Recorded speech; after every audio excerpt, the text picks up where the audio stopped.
सहकार सहकार सहकार सहकार।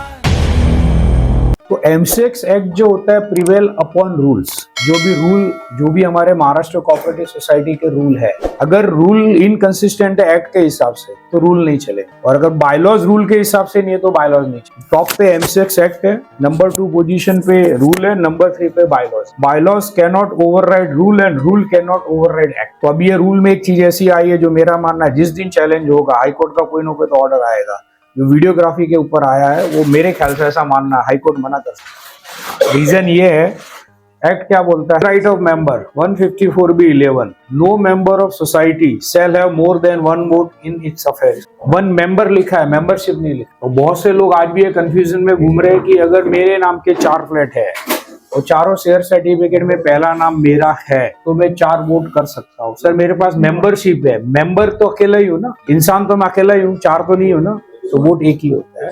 तो बहुत से एक्सपोर्ट लोग है ना सुप्रीम कोर्ट के एक ऑर्डर का हवाला देते, उसमें कोई पढ़ता नहीं है कि वो फैमिली मेंबर के फ्लैट थे, इसके लिए कोर्ट ने बोला सबको परमिशन दो, कोई ध्यान से पढ़ नहीं रहा है।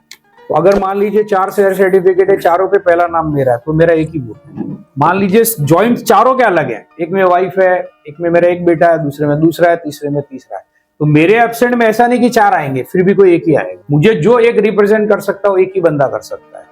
तो मल्टीपल वोट की परमिशन नहीं है, क्लियर लिखा है 1 मेंबर 1 वोट। और इसका ऑब्जेक्टिव भी है ना, नहीं तो जो रिच क्लास के लोग हैं वो फैमिली में 10-12 फ्लैट ले लेंगे, फिर पूरी जिंदगी सोसाइटी पे कमांड उनका ही चले। Provided that every right to vote shall be exercised personally. तो अभी तक पर्सनली का इंटरप्रिटेशन कहीं आया नहीं था, तो ऐसा माना जाता था कि पर्सनली मतलब आपको फिजिकली अटेंड होना है। लेकिन अभी जो रूल में चेंजेस आए हैं, इसमें जो मुझे वर्डिंग में डिफरेंस लगा, आई थिंक सो कहीं ना कहीं चैलेंज होने वाला। Provided that participation of member in a general meeting may be either in person, तो ये पर्सन भी यहाँ बोल रहा है, और थ्रू वीडियो कॉन्फ्रेंसिंग। तो मेरा ऐसा मानना है कि एक्ट का एक्सपांशन हो रहा है, इंटरप्रिटेशन नहीं है। कोर्ट मना भी कर दे और हम भी बोल दे।